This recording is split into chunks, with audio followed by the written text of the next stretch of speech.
नमस्ते। हमारे चैनल में आप सभी का स्वागत है।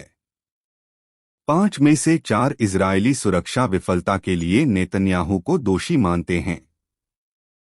शोध से पता चलता है कि 56% लोग प्रधानमंत्री के इस्तीफे का समर्थन करते हैं, जो अपने ही मतदाता आधार से परेशान हैं।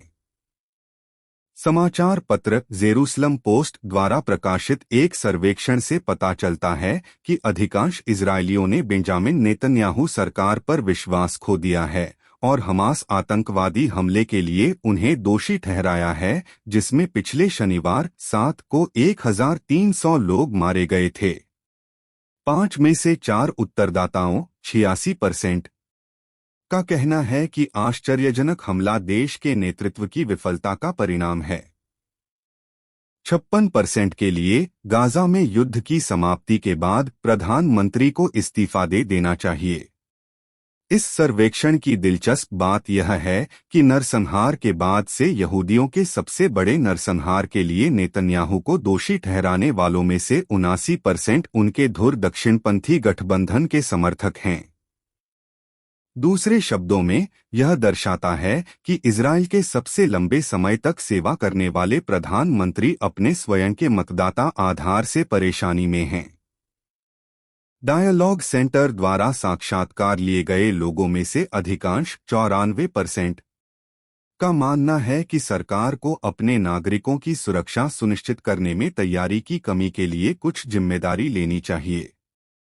शनिवार से देश को जिस सामूहिक आघात का सामना करना पड़ा है, वह गाजा में मारे गए, घायल हुए या बंधक बनाए गए लोगों के जीवित बचे लोगों और उनके रिश्तेदारों और दोस्तों की रिपोर्टों से प्रेरित है, जो दक्षिणी इजराइल में घुसपैठ करने वाले 1500 आतंकवादियों के कार्यों के शिकार हैं।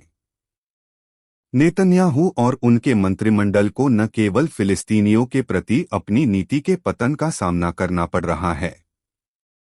हमास द्वारा किए गए हमले ने आबादी की सुरक्षा की भावना को नष्ट कर दिया, जिसे प्रधानमंत्री हर बार चुनाव में अपने विरोधियों का सामना करने पर गर्व से प्रदर्शित करते थे।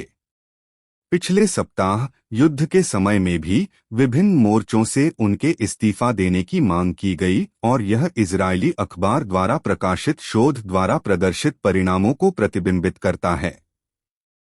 पूर्व रक्षा मंत्री और नेतन्याहू की सरकारों में पूर्व चीफ ऑफ स्टाफ मोशे यालोन ने मांग की कि प्रधानमंत्री अपनी विफलता की कीमत चुकाएं और पद छोड़े।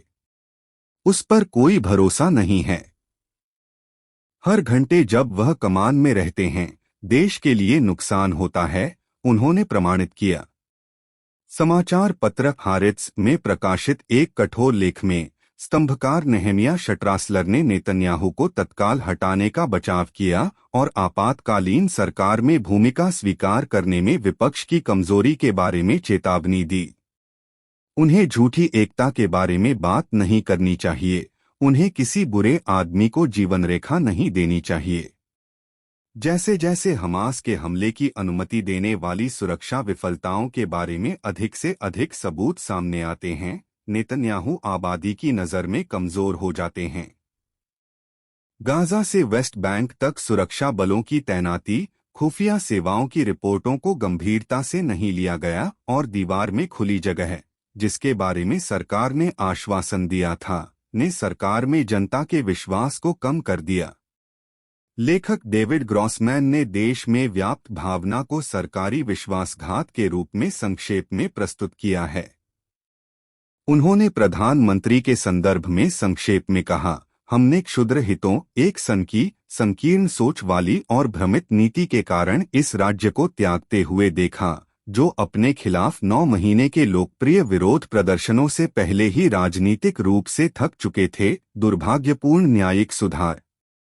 शांतिवादी उपन्यासकार ग्रॉसमैन ने अपने बेटे उरी को खो दिया, जो 2006 में दक्षिण लेबनान में एक मिसाइल की चपेट में आए टैंक में था। उनका दावा है कि युद्ध के बाद जो देश उस पर थोपे गए युद्ध से उभरेगा, वह अधिक दक्षिणपंथी, आक्रामक और नस्लवादी होगा। सत्ता में अपने 16 वर्षों के दौरान इस पहचान के निर्माण के लिए प्रधानमंत्री को बड़ा दोष दिया गया है। अंत तक देखने के लिए आपका बहुत बहुत धन्यवाद। अच्छी जानकारी पाने के लिए चैनल को सब्सक्राइब करें। हम आपके मंगलमय दिन की कामना करते हैं।